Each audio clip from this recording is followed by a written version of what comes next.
Driver ng motorsiklo patay. Ang kasugatan matapos salpukin ng four-wheel na minamanehong motorsiklo. Sa Katarman ho ito. Detalye na balita mula kay Jane Galit Bantayan, RH34. Jane, may buntag.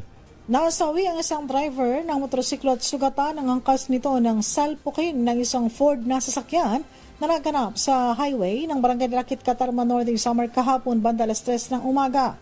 Ang Ford New Everest minamaniho ng isang kinilalang si Levi, 48 taong gulang, isa itong negosyante at residente ng Barangay Lakit, Bayan ng Katarman, Northern Samar. Samantala, ang motorsiklo naman ay minamaniho ng nasawing si alias Ray, 24 taong gulang at residente ng Barangay Lakit, Bayan ng Katarman, kasama ang angkas nito.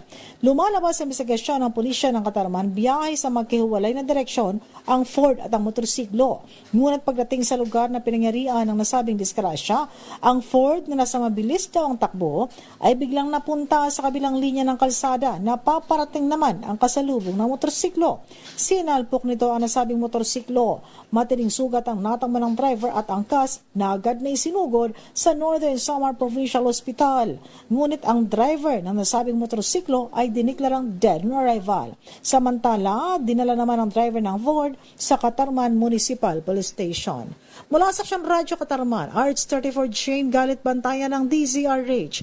Una sa Pilipinas, una sa Pilipinas. Daghang salamat, Jane.